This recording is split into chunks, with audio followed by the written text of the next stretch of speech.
بسم اللہ الرحمن الرحیم۔ السلام علیکم ورحمۃ اللہ وبرکاتہ۔ سامعین مکرم، آج کی اس ویڈیو میں عذاب قبر کا ایک عبرتناک واقعہ آپ کے ساتھ شیئر کریں گے، تو اس سے قبل آپ سے گزارش ہے کہ آپ میرے چینل کو سبسکرائب کریں، ویڈیو کو لائک کریں، شیئر کریں اور ویڈیو کو اینڈ تک لازمی دیکھیں۔ سامعین مکرم، حضرت علی بن مدینی رحمہ اللہ فرماتے ہیں کہ میرے والد صاحب کا انتقال ہو گیا اور میں اللہ کے فضل سے حافظ قرآن تھا۔ میرا معمول یہ تھا کہ روزانہ والد صاحب کی قبر پر جا کر تلاوت قرآن کریم کرتا تھا۔ ایک مرتبہ رمضان شریف کا مہینہ تھا، 27ویں رات تھی۔ سحری کھا کر فجر کی نماز سے فارغ ہونے کے بعد حسب معمول فجر کے بعد والد صاحب کی قبر پر جا کر تلاوت کرنے لگا تو اچانک ساتھ والی قبر سے مجھے خوفناک آواز آنے لگی۔ جب پہلی مرتبہ یہ آواز آئی تو میں خوف زدہ ہو گیا اور ادھر ادھر دیکھنے لگا تو اندھیرے کی وجہ سے مجھے کچھ نظر نہ آیا۔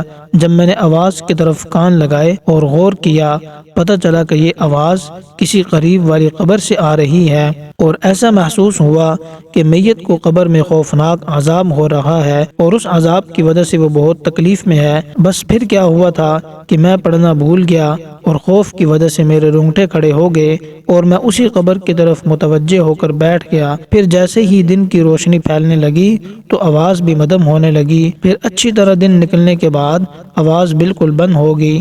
جب لوگوں نے آنا جانا شروع کیا تو ایک آدمی سے میں نے پوچھا کہ یہ قبر کس کی ہے، تو اس نے ایک ایسے شخص کا نام لیا جس کو میں بھی جانتا تھا، کیونکہ وہ شخص ہمارے محلے کا تھا اور بہت پکا نمازی تھا۔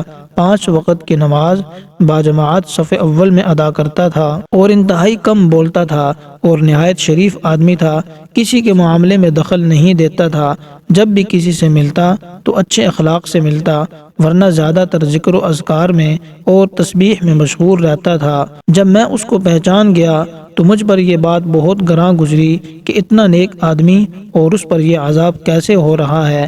میں نے سوچا اس کی تحقیق کرنی چاہیے، اس نے کون سا گناہ کیا ہے جس کی وجہ سے اس کو یہ عذاب ہو رہا ہے۔ چنانچہ میں محلے میں گیا اور اس کے ہم عمر لوگوں سے پوچھا کہ فلاں شخص بڑا نیک، عابد اور زاہد تھا، لیکن میں نے اس کو عذاب کے اندر مبتلا دیکھا ہے، اس کی کیا وجہ ہے؟ انہوں نے بتایا کہ ویسے تو وہ آدمی بڑا نیک اور عابد تھا اور بڑا زاہد اور عبادت گزار تھا، مگر اس کی اولاد نہیں تھی۔ اس کا کاروبار بہت وسیع تھا۔ جب وہ بوڑھا ہو گیا اور اس کے اندر کاروبار کرنے کی طاقت نہ رہی اور کوئی دوسرا اس کے کاروبار کو چلانے والا نہیں تھا، تو اس نے اپنے ساتھیوں سے مشورہ کیا اور خود بھی سوچا کہ اب ذریعہ معاش کے لیے کیا کرنا چاہیے۔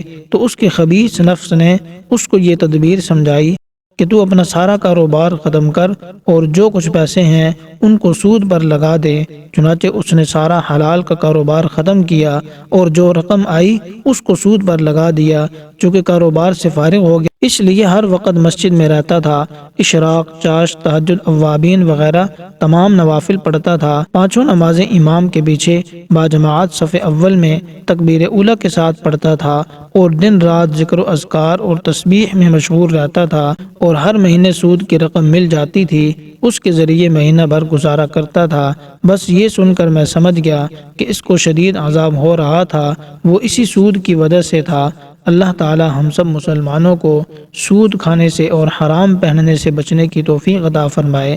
باوجود نیک ہونے کے اور نمازی ہونے کے اس نے اپنے حلق کو حرام غذا سے نہیں بچایا، اسی وجہ سے قبر میں اس کو عذاب ہو رہا تھا۔